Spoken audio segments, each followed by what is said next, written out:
You gotta post in the Yeah. Discord. Yeah. Well, welcome to episode 69 of the Progo Baduk Weiqi podcast. I am Robotic Xiao Dai, and we also have Gaza. Gaza.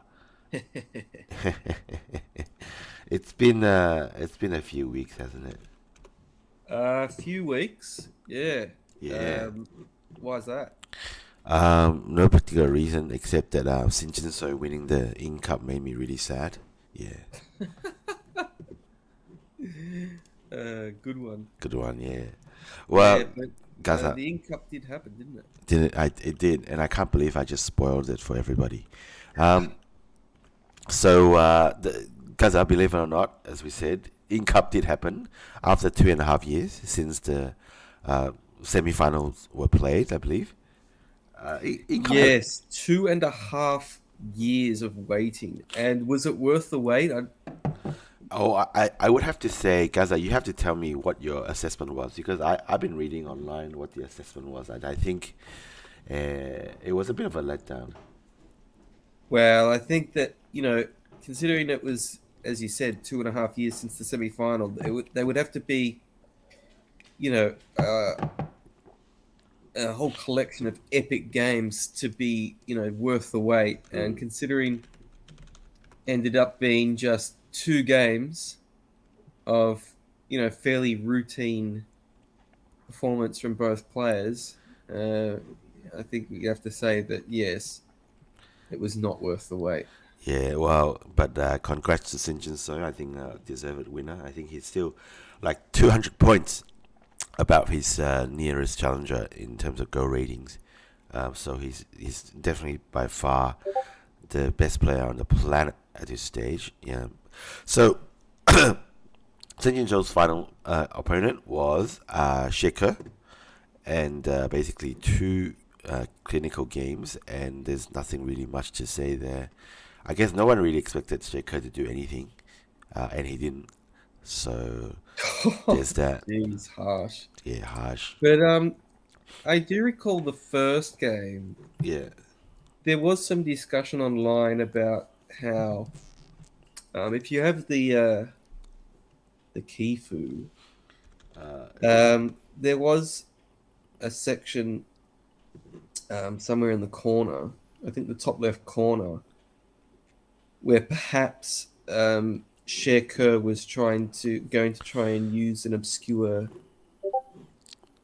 rule or something like that yeah.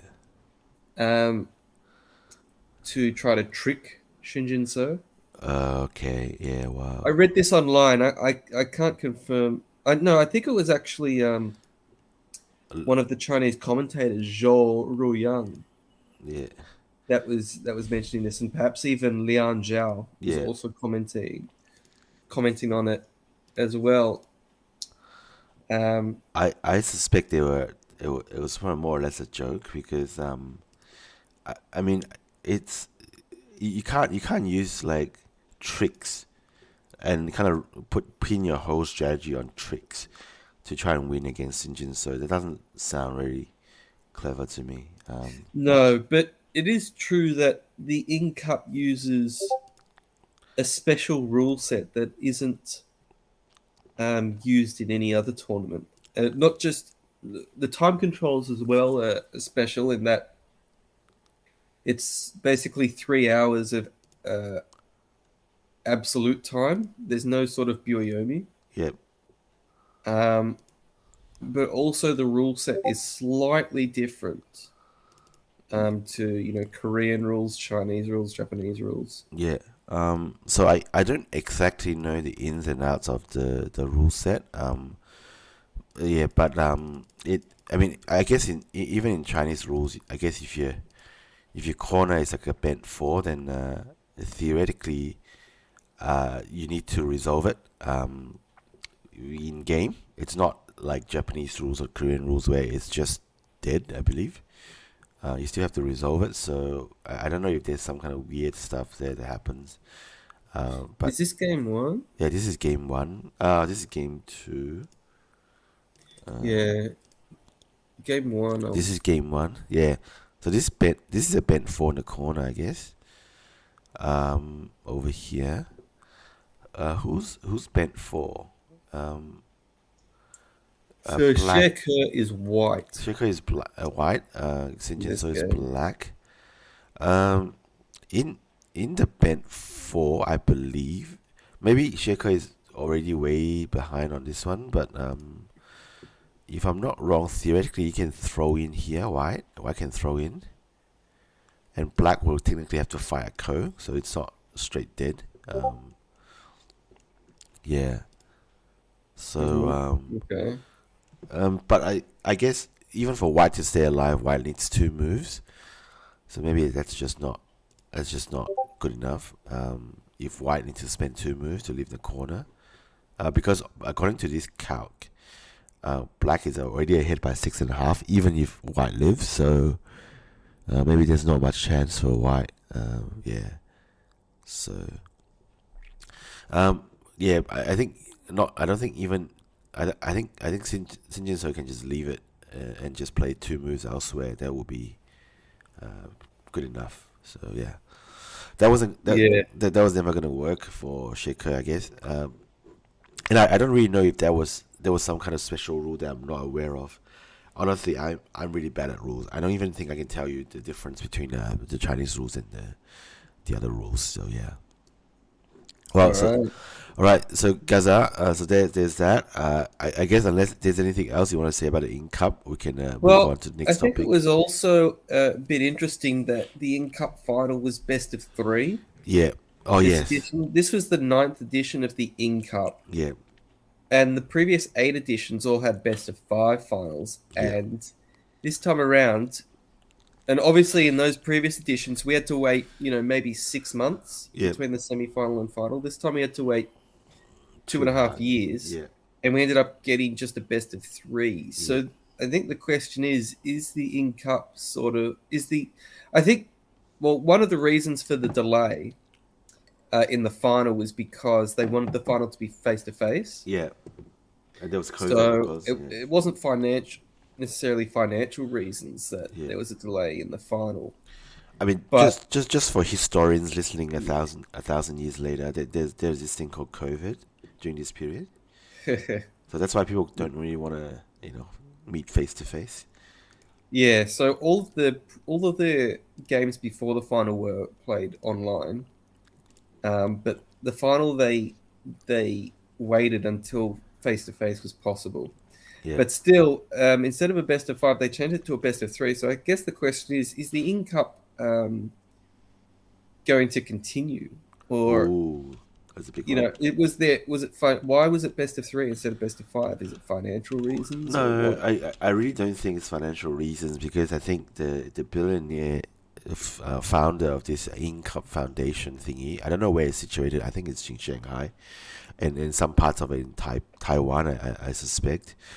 I'm pretty sure he's left enough money, because Gaza, the Nobel Prize is still running, so we can be rich and just leave behind a lot of money. But I think what's happened was the income they do try to, in their words, stay in keeping with the times. So if you notice that the income rules, or in terms of the time control, they have been reducing the time controls, and this is supposedly in keeping with international rules, international norms, because in the Korean competitions, in Japanese, Korean and Chinese international competitions, they have been shortening the times. And when I first started playing Go, I do remember the big competition. They used to have lunch breaks. That's long gone. So they've been compressing the time for international comps. So I guess this is just maybe another thing where they try to stay in keeping with the other comps. One thing they haven't tried to change is the prize money. It's still 400,000, but they have never indexed it to inflation. I believe the first edition was also 400,000 USD. So yeah, I guess it's not as lucrative as before. Yeah, but I definitely don't think it's financial. But I did hear that there's some kind of I don't know what to call it in the In Cup. You know the TV show Succession. Maybe there's kind of a flavor of that in there. The founder of In Cup has long passed away. He was a billionaire. I believe his name is In Changchi. Then his son was running the In Cup Foundation or the In Foundation, and his son has also passed away. So now it's down to the third generation, and I guess it's right for me to question whether the third generation is as motivated at running this, Weiqi competition, what they call Go competition. Go is spelled with GOE instead of GO. That is a question, legitimate question. I really don't know. I've heard rumors where it does sound like the third generation is a bit less enthusiastic, but I don't know how the legal structure works and whether they can get rid of it. Like this whole In Cup Foundation do have full-time employees, and I do believe they might have a board of directors as well. So I don't think it's down to the tyranny of one or two men or women. So there's that. But other than that, I have not heard of anything of In Cup being stopped. I do believe the 10th edition of In Cup will be starting. Okay. Very interesting. Yeah. Thanks for that. No worries. So that was the In Cup. As you can see, Shin Jinseo there with a quite large trophy. Yeah. Something else that I wanted to just quickly mention. I was discussing this with my friend. Yeah. But you can see in the pictures that the trophy has a hexagonal base. Yes. Nice. And on each side, there are there's a plaque or a plate, and on each side it's inscribed one of the champions. Right. The problem here, and the question that I have is, where is Shin Jinseo's name going to be put? Because this is the 9th In Cup. Yeah. So the 8 sides have already been all taken up. Yeah. And was there any Not sure if conclusion? we'll get the answer for that. I'm gonna try and find some higher resolution pictures to see what's happened. I also do wonder about that. Oh yeah, there's also one thing that I want to mention about the In Cup. Like, we do know that the Shin Jinseo was in the final of the Lanka Cup? Yeah. When he lost to Guizhou.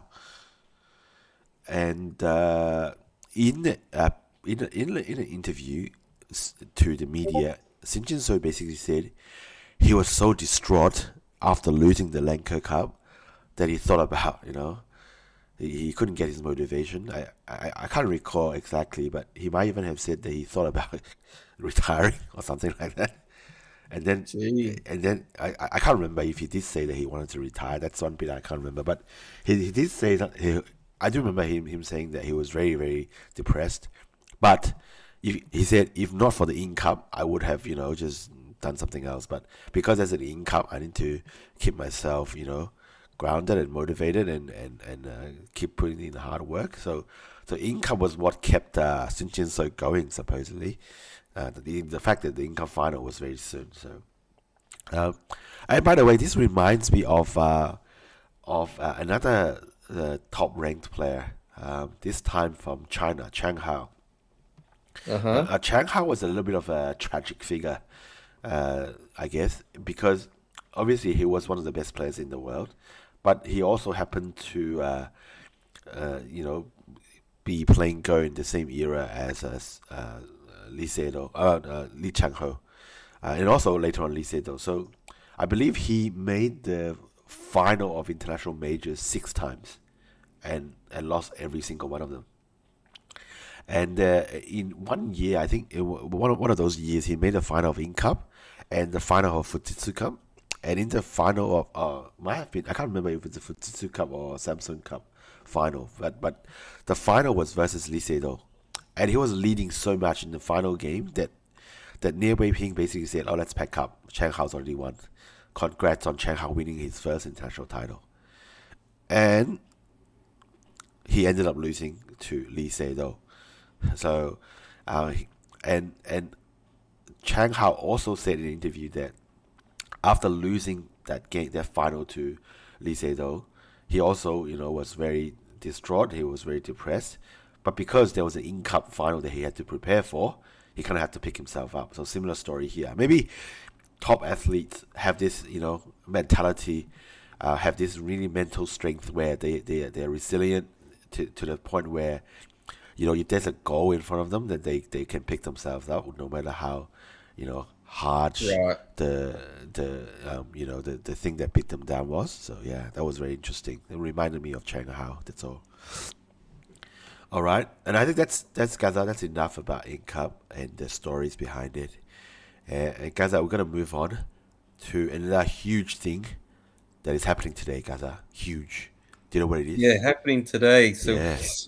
we came back just in time for this, and this is actually the biggest event of the year. Yeah. The In Cup perhaps was the second biggest event, Oh. but the biggest event is the Asian Games. Oh, Asian Games. Asian Games. So this is the And Asian this one game. has also been Yeah. delayed. Yeah. Not as long though. It's only been delayed 1 year. Yeah. But Just why like is the Asian Games so big? Well, I think Asian Games, I guess, I'm not sure what the official name is. It might have been called the Asiad. So I think it's organized by the International Olympics Committee. And it's basically the Olympics, but for Asian countries. Now, growing up in China, this is big. So like, probably second only to the Olympics in terms of sporting importance. The Chinese, the Korean, and Japanese all take this competition, this gala of competitions very seriously, basically. And Go has been included in the Asian Games for the second time only. The first time was in the Guangzhou Asian Games, but now in the Hangzhou. And that was in 2010. Yes, right? yes, that was a long time ago.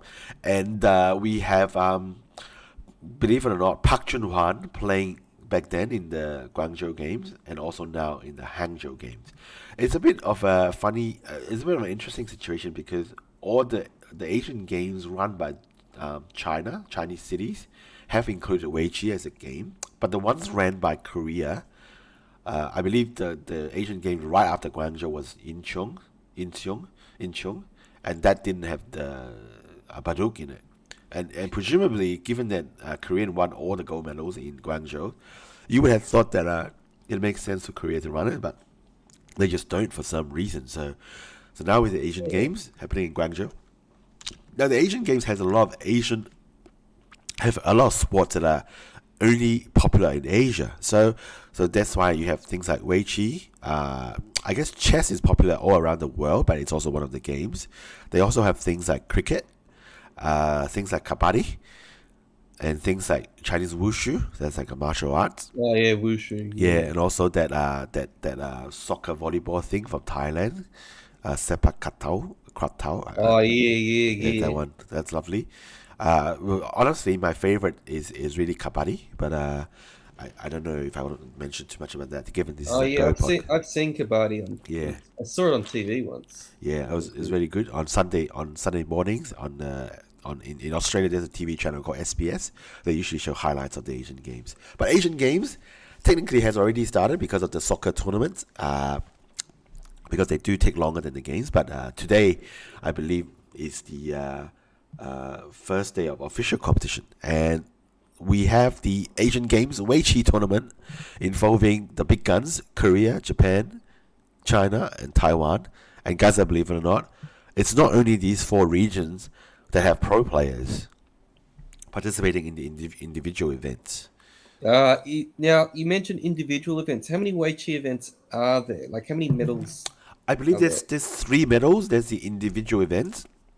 I don't think the individual events should be restricted to the by gender, but I think it is. It's all men's. I believe it is just a men's event. Yeah, I think so. I can't confirm, but I believe it's a really odd thing because in China, technically the Jia League is called the Men's Jia League, but they don't restrict women from participating. For example, Yu Zhiying was actually part of the Jia League squad. So sometimes they mix things up, like they're not as clean as other places where they go open is for all genders, but it could be, yeah. Sometimes they call something men's, but technically women's are allowed by exception. Oh, okay. Yeah, I'm not sure what the rules are for Yeah, the so, Asian so it's Games. not clear, but I think technically the competition is men's individuals. Okay, so I'm not sure if it kind of restricts. It really restricts by gender. But anyway, only men are participating in the men's individual. There's a men's team event. There's also a women's team event, but no women's individual event. So that's a total of 3 medals that will be decided. And then some. Each country is allowed to send 2 players into the individual events. So I believe Korea and Japan announced their selection reasonably quickly. Surprise, surprise, Shin Jinseo Park Jun-hwan for Korea.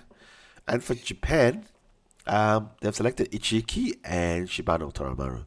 So basically, they're their best hopes for medals. I think, Yes.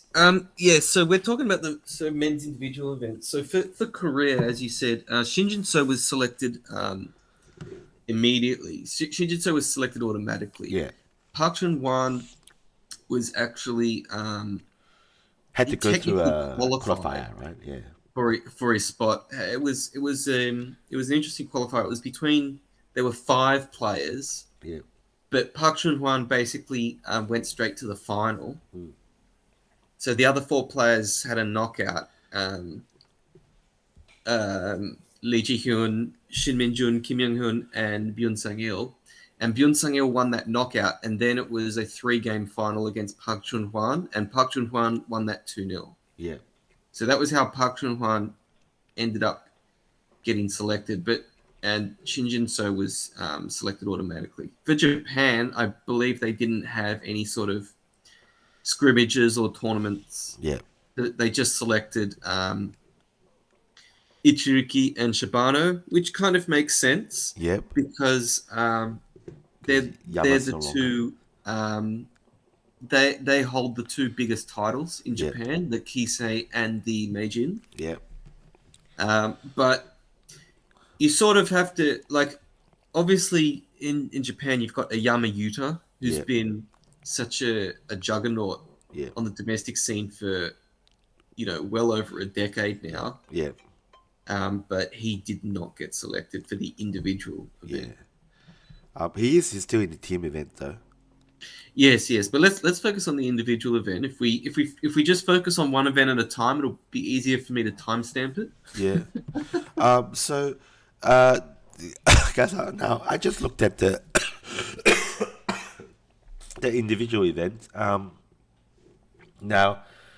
it looks like there's only 9 participants. Oh no, sorry. There's actually 18 participants, and it's split Yes, over 2 groups of 9.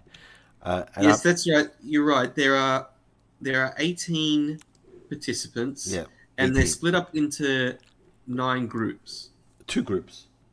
Sorry, yeah, 9 players each group, so 2 groups. Yeah, And the format is that there will be 6 rounds of Swiss nice. league play. Yeah, So obviously you can't have everyone playing everyone wow. because there's only 6 rounds. Yeah, But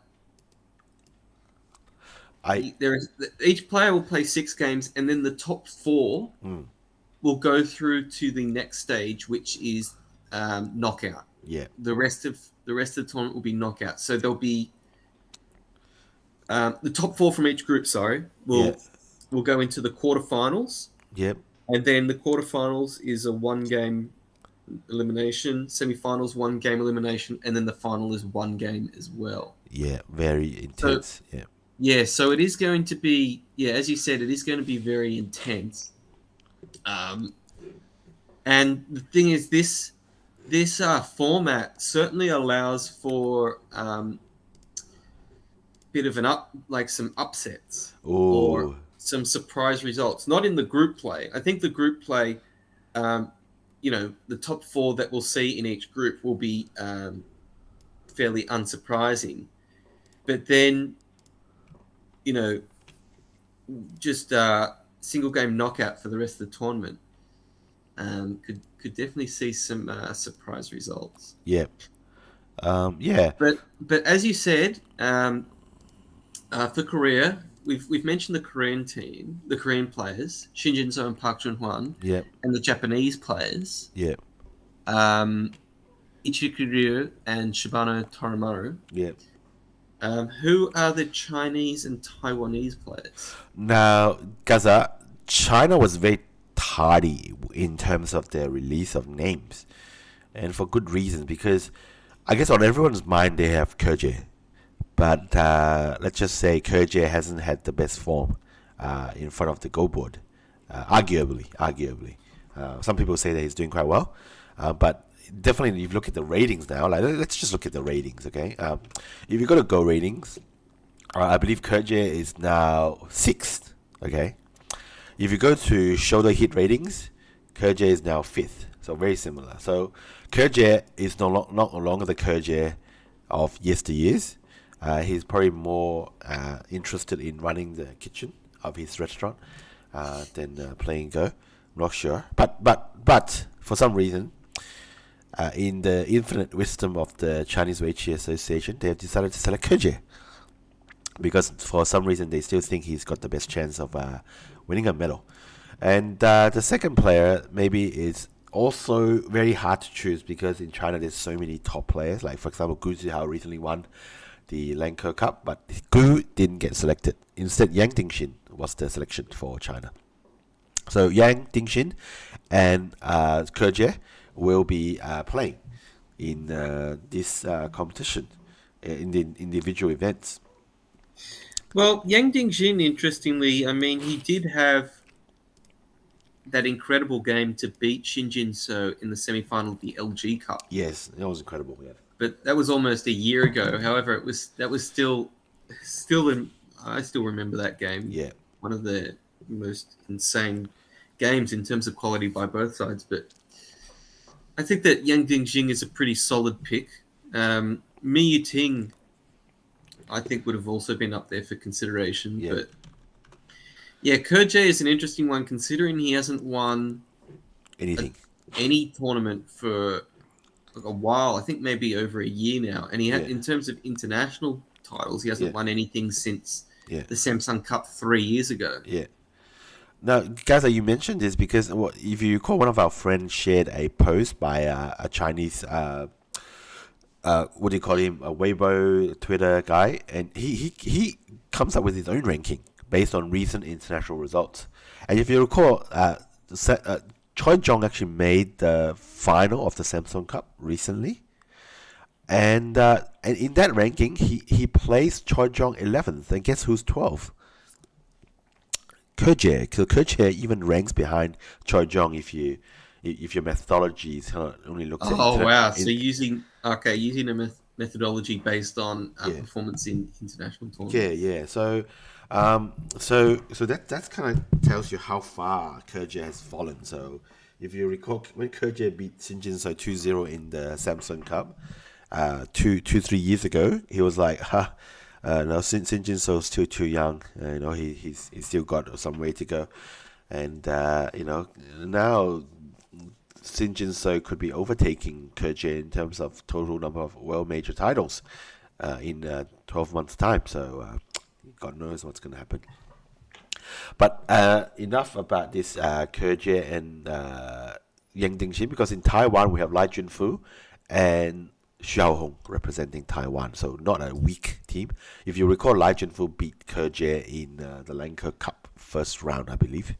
If I'm not wrong. I'm wondering if Lai Junfu was selected automatically or if he had to, play a scrimmage, because I've long considered Wang Wanjun to be the number 2 player for Taiwan, but he was not selected for the individual event. It was Lai Junfu instead. So I'm wondering if they had a mini match or something like that, or. Well, actually, I lost the bookmark to the Taiwan Qiyuan. I think they did run a tournament. I'll see if I can find their website soon. But Lai Junfu, if I'm not wrong, he did win the biggest prize money competition in Taiwan, which is the Mingyuan. So that I think a lot of people think Lai Junfu is the next big thing. So from Taiwan. So let's see. Yeah. Okay. Yeah. Okay. I found the Taiwan Qiyuan blog, but I'll probably try to scroll through the results and while we're talking to see if I can find out what's Well, happened there. yes, you can scroll through the results. Meanwhile, I'll mention something that was asked about in the chat. Yeah. A bloke by the name of Park Ji-hyun. Now, Park Ji-hyun is not one of the players in the Asian Games, but he does have a connection. I believe he won. He's a very young Korean player. I think born after the year 2005. Yes, and I think he won the recent Ha Chang-seok gifted tournament. It's a Korean tournament for very, very, very young Yeah. Korean pros. Mm. And also notably, Shin Jinseo's last official game before the Asian Games Mm. was against Park Ji-hyun Yes. in the Myeongin, Yeah. one of the most prestigious domestic tournaments in Korea. Yeah. And Park Ji-hyun actually beat Shin Jinseo. Yeah. This was maybe 4 or 5 days ago, Yeah. and it was I think it was the quarterfinals of the winners bracket in Yeah. the Myeongin, and Park Ji-hyun actually won. I think he Shin Jin-seo had a bit of a misread towards the Yeah. end and lost. Yeah. And I'm not sure if I'm right, but I don't recall a Korean player younger than Shin Jin-seo winning a game against Shin Jin-seo in the Wow. past. Wow. I could be wrong on that. Yeah. I do remember Kim Eunji got close Yeah. in the YK Construction Cup League. Yes. that's last right. year. Yeah. Yeah, in the league last year. And internationally, there have been younger players that have beaten Shin Jin-seo, like Ding Hao. Yeah. But I wasn't aware of a Korean player doing it. But now Park Ji-hyun has done it. Yeah. So yeah, a bit of a very interesting result. For instance, like Han Woo-jin, for instance, who is considered to be like the next big thing Hmm. in Korea, has not beaten Shin Jin-seo. Yeah. No. Mhm. So. Yeah, very interesting. Very interesting. Yeah, very interesting stuff. Now, Gaza, we've talked a lot about the Big Four, but those Big Four are not the only countries with pro players, believe it or not, Gaza. Right. So we have from Singapore. Singapore also put up 2 players. You can see here, this person's name is in Chinese, but his name is Kang Janbin. He's a pro, apparently 60 years old. And in a newspaper interview, he said he felt so blessed to be able to participate in a major competition even at the age of 60. So he's one of the pro teachers teaching in Singapore, Weiqi. Now, I had the fortune of taking some lessons from Mr. Kang. So what happens is you buy a voucher. The voucher is around 20 Singapore dollars.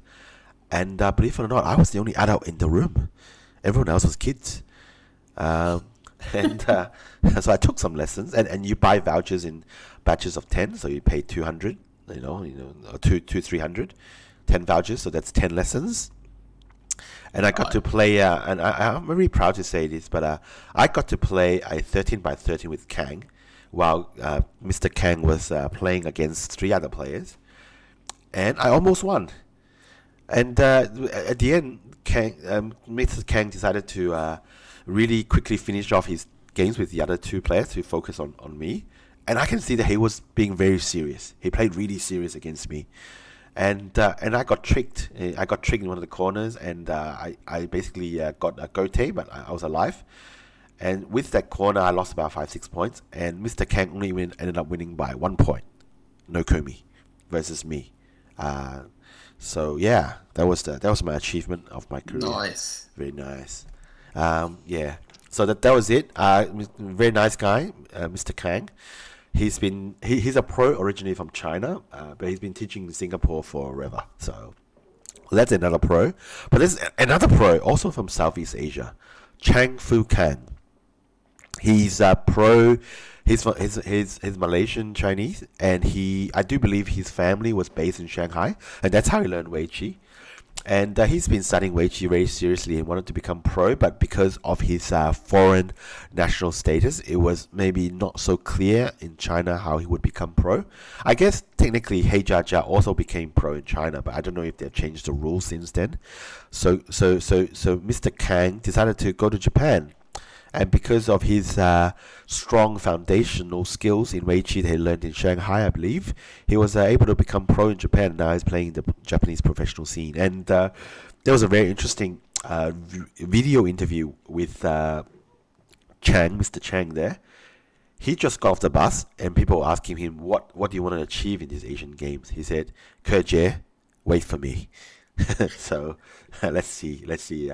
If he gets up, I think he's in the same group as Kerje. He is in the same group as Kerje, and interestingly enough, it looks like his first game is against Ichiriki Rio, who is. I'm not. It'd be interesting because they actually both play in the Nihon Kim. Yeah. Anyway. Yeah. So yeah, a bit funny to they're both traveling to this tournament. Yeah. This Asian Games tournament. And in the end, they have to play each other anyway. Yeah, so that's a total of 10 pros. So 8 pros from the Big Four, and then 2 more pros from Southeast Asia. And this is Kerje doing his preparation for the Asian Games by doing some kind of TikTok show. Yeah, wow, makes sense to me. Jeez, you're so harsh on Kerje. Yeah. Okay. Wow. And because I don't think there's any other pro players in the mix. I think the players from Hong Kong, Macau are not pro, although they are very strong amateurs.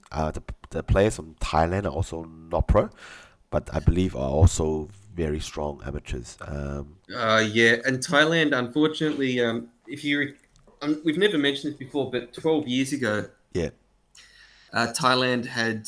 There wasn't a men's individual event 12 years ago, but there was a men's team event. Yeah. And Thailand had one notable result against China. Yeah. They lost. Yeah. But they lost 4 games to 1. Yeah. So they actually managed to win one individual game. Yes, there was one game in the Asian Games in 2010 where an amateur beat a professional. Yeah. And the Chinese professional was Liu Jing. Obviously, it wasn't going to be a weak Chinese player. China obviously had 5 outstanding players. Yeah. But the Taiwanese player was a bloke by the name of Rit Bencharit. Yeah. And unfortunately, he is not participating. No, I think he was most certainly just an amateur player. Yeah. But I'm never going to forget that result. Yeah. And if you do remember, you actually contacted Rit Bencharit. Yes, I actually talked to him. Yes. Yeah, to try and get the Kifu, and unfortunately, he didn't have it, but he did have the final position.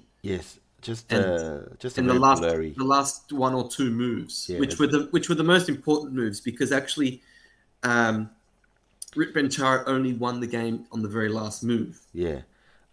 So that was that was I got a very blurry image of it, but I do believe it must be stored in the Weiqi Tendi magazine. It was talked about there, so that would be forever what people remember Liu Xing by. Of course, Liu Xing was a very, very, very strong player. He beat Chou Yu in the Ahan Tongshan or Kirirama Cup, Japan-China Challenge twice, and he's known to be a very creative player. In interviews, he said that he doesn't like to play the same position twice, so he keeps on inventing new moves from game to game. So back when he was active, he was a very good player to watch because he was more creative, and he's known for writing a lot. So I believe when the Weiqi Tendi, which is the biggest Weiqi magazine in China, asked Liu Xing to write a feature.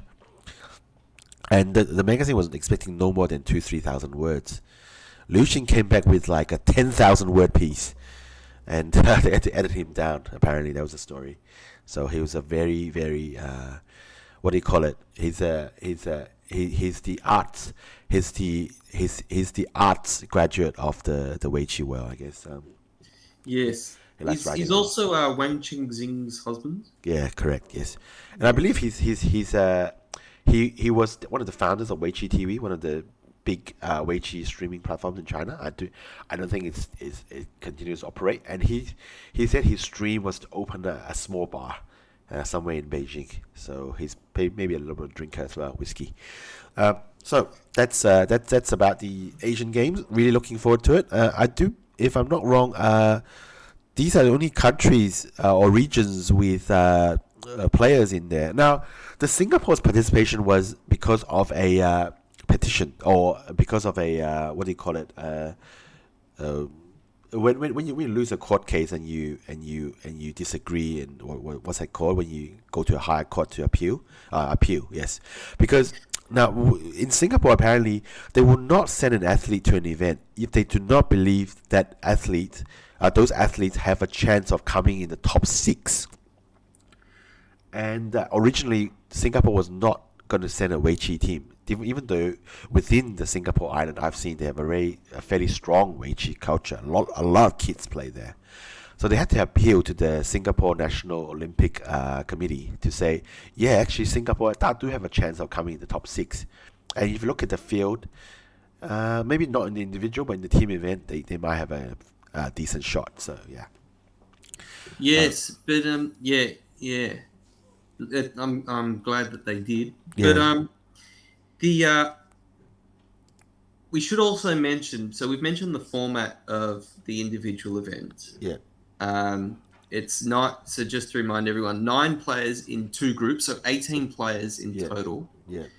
And within that group, it'll be 6 rounds of Swiss, and then the top 4 in each group will combine to play the quarterfinals, which is 1 game, and then the semifinals are 1 game, and then the final is 1 game. Quarterfinal, semifinal, or knockout. Yeah.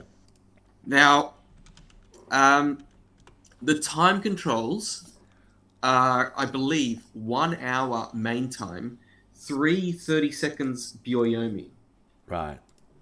So similar, but not exactly the same as Nongshim Cup, or for Koreans, GS Caltex Cup. And those games are 1 hour main time, but 60 seconds one time Byoyomi. This time it's 3 30-second Byoyomis. Yeah. Now we do know that we do know that who is currently the most informed player in Nongshim Cup. That would be Shin Jinseo. Yeah.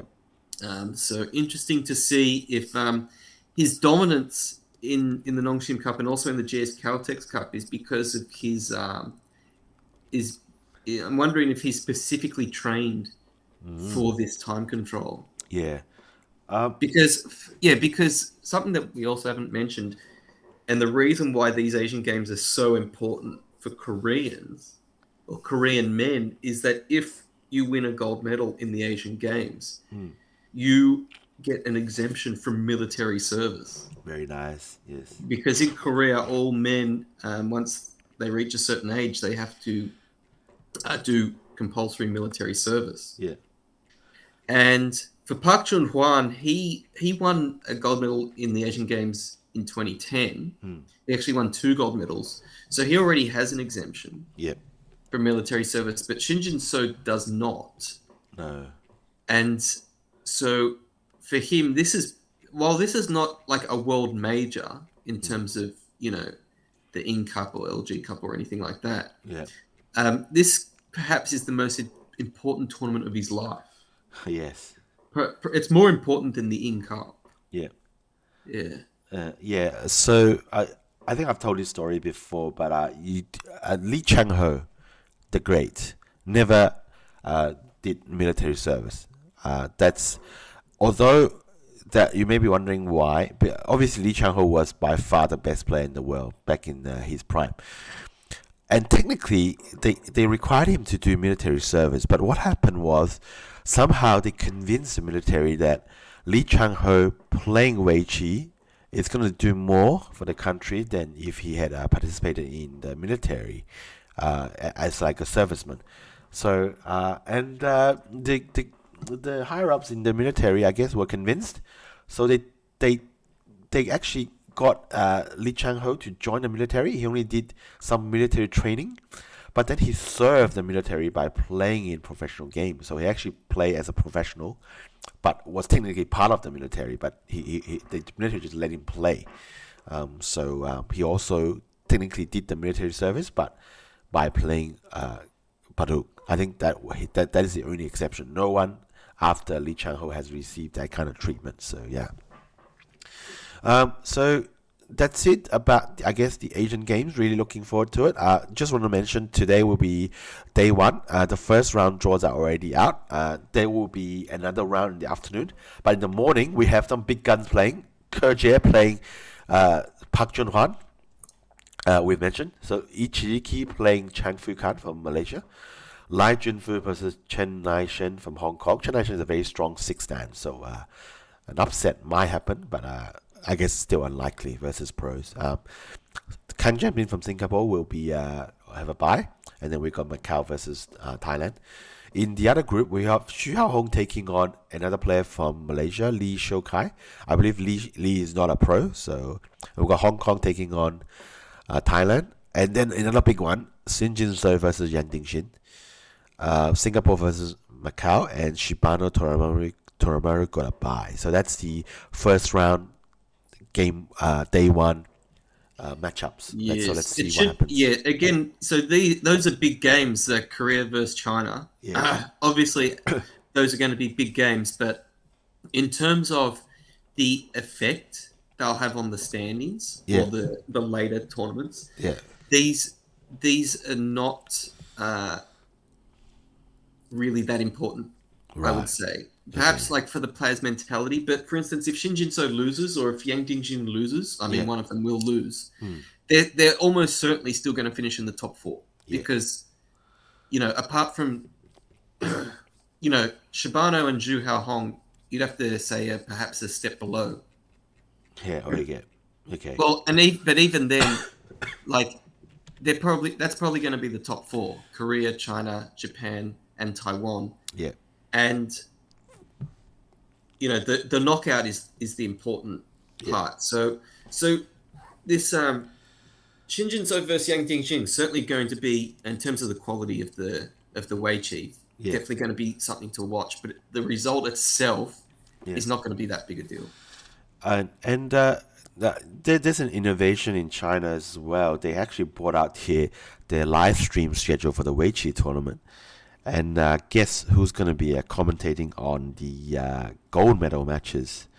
It'll be no other than Nie Wei Ping. So they're bringing out the big guns in China. Oh, wow. So there you go. He's 70-something, but still, for important events, he's still the go-to person. That's kind of how much. I'm a bit surprised. I was expecting it to be Kerjie. Good one. Very good. Okay, so let's move on from the Asian games. Before we move on, though, should we give our prediction now or at the end? Yeah, I want to give my prediction now. Yes, thank you.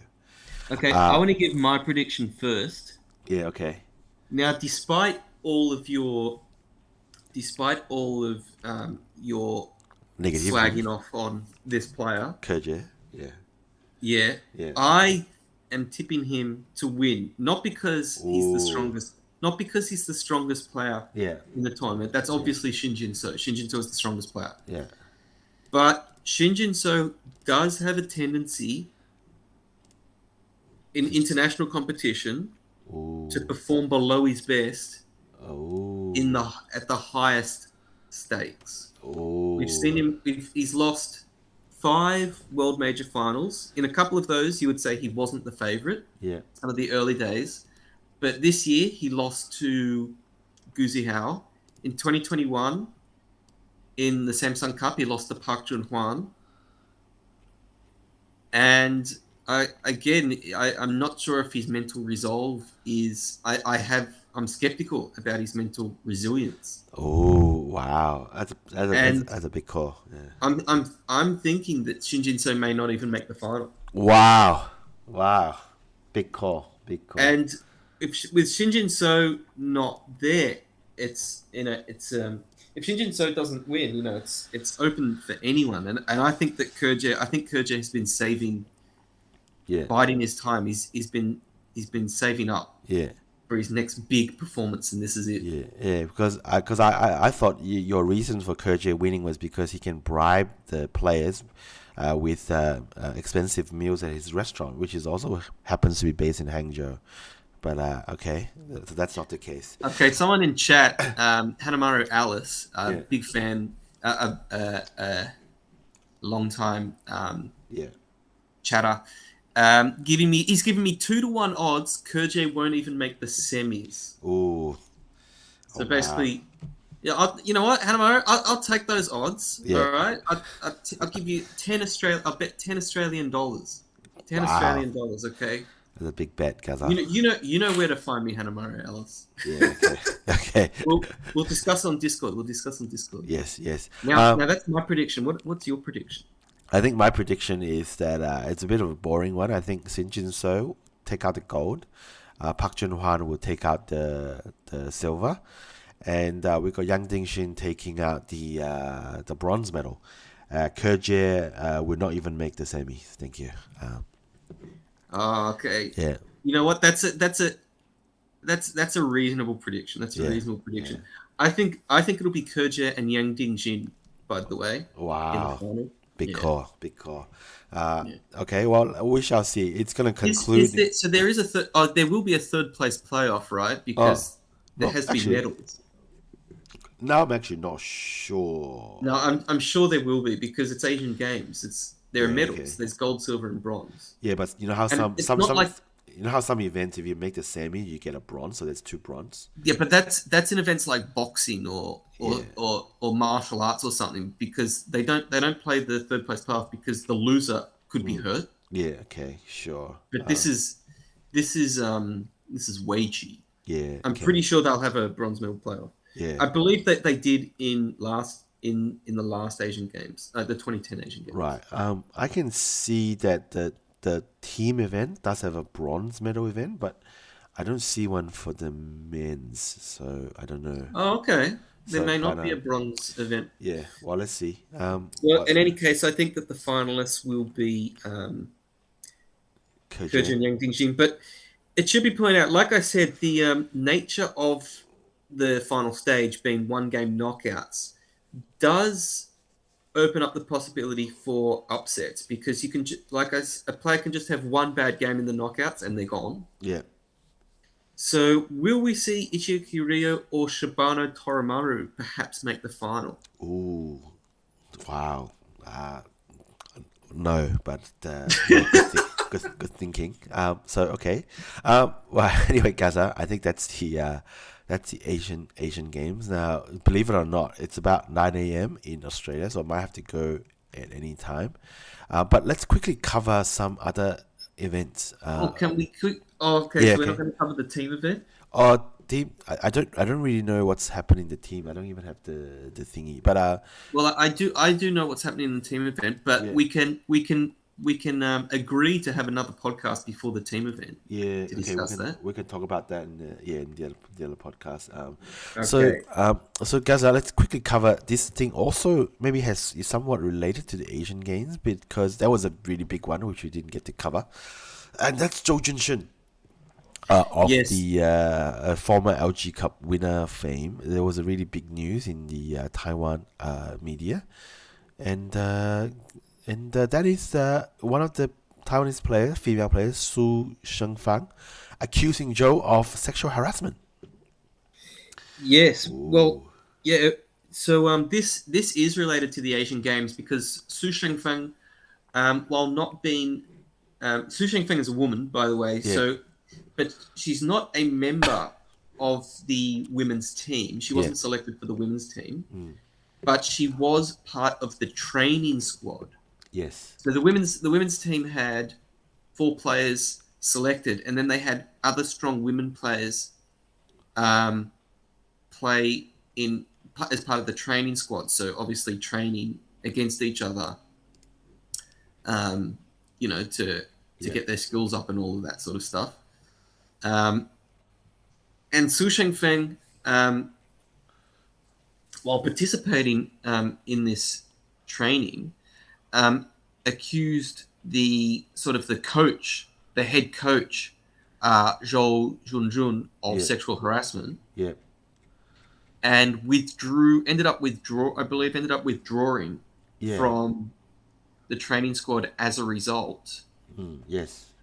And then I think at the time there was no reporting on it, Right. or anything like that. But then Zhou Junxun appeared on a YouTube video. Yes. By Hey Jaja. Yes. Who is while no longer, I would say, the strongest women's player in Taiwan, probably the most popular women's player in Taiwan. And she also has a very popular YouTube channel, which I think has maybe over 100,000 subscribers now. And so her videos, whenever she releases a video, lots of people view it. And she had a video with Zhou Junxun. Yeah. And after that video, Su Shengfeng came out with her accusations against Zhou Junxun, and it was a big deal. Yeah. I think this came out about a month ago. Yes, that's right. And it was a big deal. It was such a big deal that Zhou Junxun ended up, I believe, withdrawing. He resigned. Resigning as coach of the Taiwanese national Asian team Games coach. team. Yeah. Team. But even though he resigned, I do believe he still retains some kind of position at the Haifeng Qiyuan. So he didn't completely, let go of all of his Weiqi duties. And I initially, when I initially heard the news, I interpreted it as him, resigning as a pro, like Lee Sedol style. Yeah. But I believe he just resigned as coach of the national team. So, Correct. for instance, I think his role as coach of the national team is similar to that of Mok Jin Sok in Korea. Correct. Yeah. Or like Cho Yu for Japan. So it would be like if Mok Jin Sok resigned as coach of the Korean team. Yeah. But so that's the position that Zhou Junxun has resigned from. Now, so he said he posted on a number of social media an open letter on why he resigned. He talked about directly addressed the sexual harassment issue, and he said that he apologized. So he said I think that the incident was something along the lines of him having put his hand on Su Shengfang's back, on exposed skin and rubbing his hand against it. That's kind of the allegation in summary. And he said he sincerely apologized. Any kind of touching is basically that makes the other side feel uncomfortable, no matter what his original intentions was. Is basically inappropriate. So he acknowledges that, and that he asked everyone to start being, to start monitoring him, that holds him to high standards. And then he said, I will now resign from the national team coach position because he says the stars of the show must always be the players, not him. So he doesn't want to be a distraction. So that's what he said. So he resigned. Now, when he appeared on Hey Jaja's video, they were talking about this show, I believe, called Dark Glory.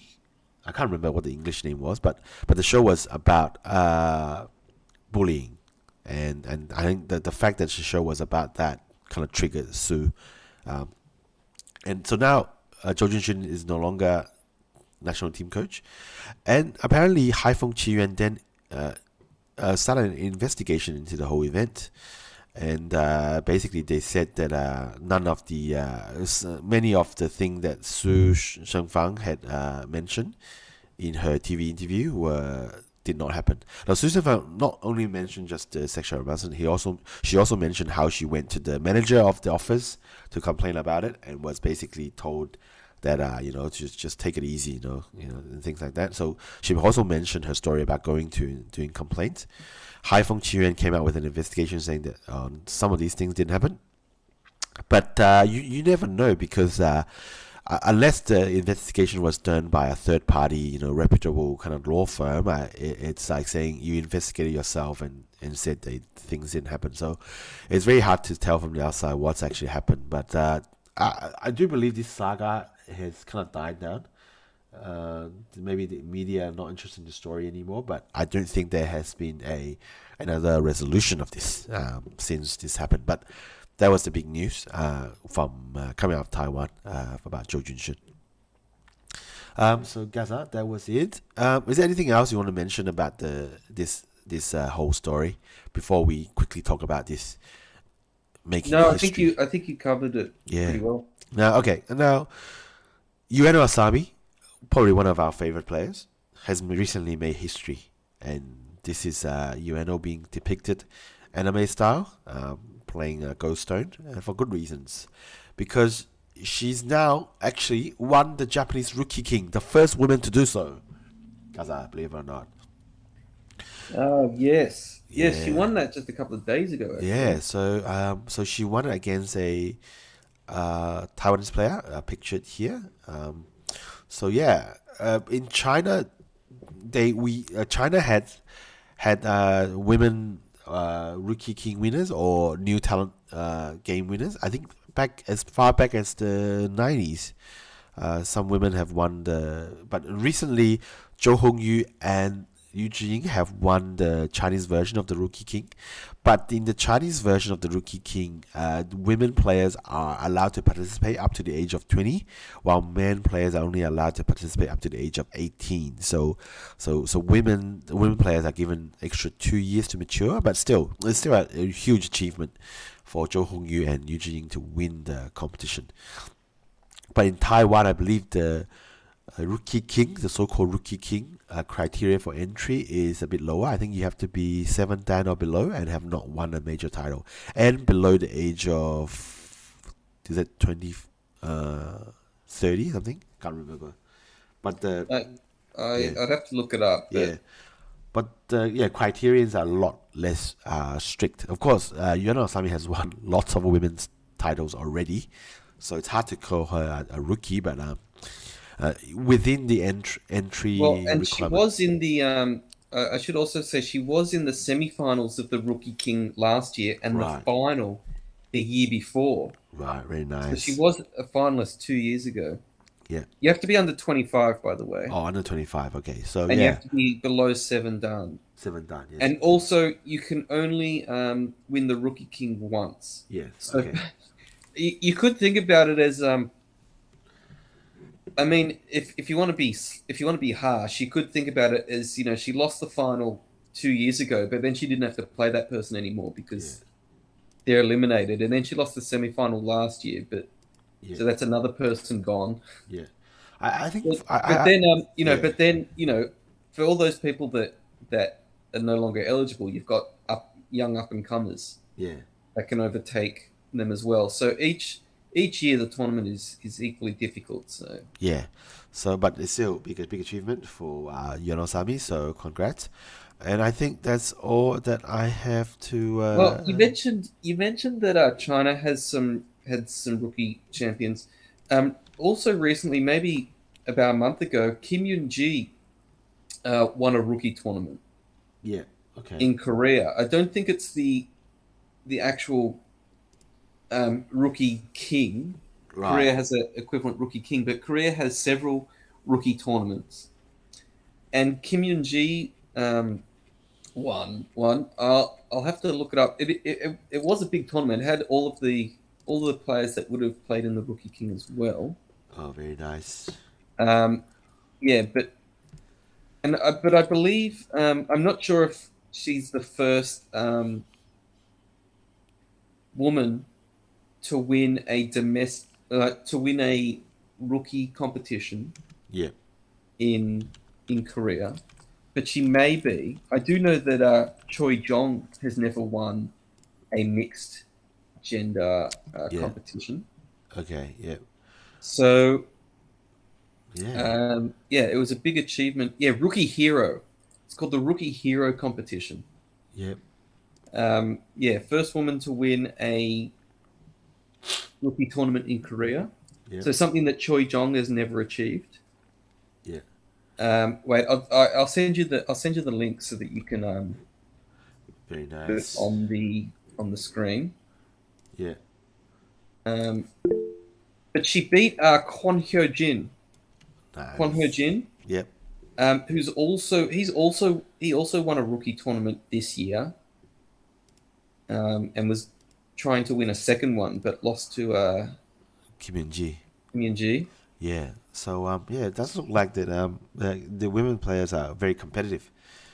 Yeah, Definitely. the up and coming women players are definitely competing Yeah. with the blokes, Yeah. hundred and percent. you obviously you know Asami. She's the number one. Well, she is the number one women's player in Japan now, and she's definitely could be a force to be reckoned with in the next few years. But Kim Yoon Ji probably has even more potential. She's still only what 16, Yep. um, and already winning rookie Yeah. tournaments So yeah. in Korea. Yeah, so definitely players to look forward to. Now, Gaza, as I said, I might have to go at any time now because it's 9 a.m. People might be waking up. So let's look at ahead in the calendar, Gaza, and see what's interesting out there next week. Well, I think that there's really only one Yeah, the thing happening Hangzhou Asian next week, Games. and that is the Asian Games. I haven't Yeah. updated the calendar. Oh, yeah, I had a big look through, but Asian Games seems to be the only one that's kind of big. And Oh yeah. yeah. Well, I'll just quickly check the Korean And the Korean website. while you're checking, by the way, I just want to mention that the Meijin final has been going on between Yama Yuta and Shibano Toramaru. And Through unfortunately that. for Yama, Shibano's raised to a 3-0 lead. So one more win, and Shibano will become the Meijin. Yeah. Yes. There are a couple. There is a women's tournament Nice. in Korea. Yeah. A couple of round of 24 games happening on Monday and Tuesday. Yeah. But other than that, it's all Asian games. Very nice. Let me quickly check if the Neon Kian has any um, events planned.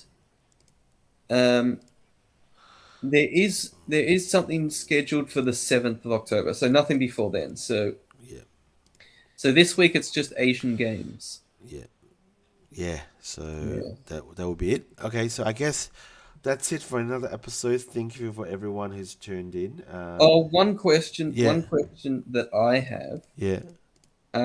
Is there a way to watch the Asian games live? Yeah. That's a good one. Now I'm pretty sure. I'm almost. I suspect Baduk TV would have live streams. I do know that on some Chinese streaming platforms, there will be some live streams. So the one that I go to is basically the Chinese version of TikTok, which is called Douyin.com. So DOUYIN.com. And if you navigate able to navigate in Chinese, you should be able to find it. If not, I'll try to post the links into Discord so people can watch it. So this is the Chinese version of Douyin, TikTok. So yeah. Yeah, so that usually if I search for Weiqi on there, I'll find the people live streaming the Kifus. Maybe not so much the footage from the games, the location, but yeah, definitely will be live streaming commentators on the Kifu. So, so there'll definitely be live Kifus of the games. Yeah, I mean I don't see why not. I mean all Asian games should have like cameras on them. Kifu will be there. Yeah. Okay.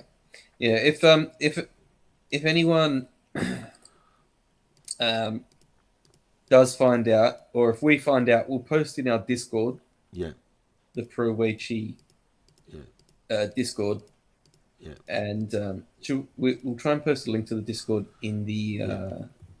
Yeah. in the description, Yeah. I've so that people can watch or follow the games. Yeah, Yeah. so in China, there's also a service called Migu, which is sports streaming platform. I just clicked on their live stream for the Weiqi first round. They mentioned in the title Yang Shin and Ke will play.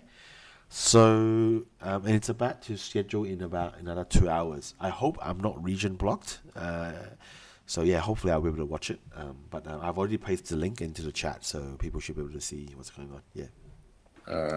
All right. So I guess that's another episode done. So hopefully we can stick to the new schedule of Sunday mornings, and we'll see what happens in the next few Well, weeks. we'll try. Yeah. But All right. Thanks to all of our all the people that came to watch. Yeah. We're sorry that we took so long. Yeah. After episode 68. Yeah. But 69 is a good one. And with that, I think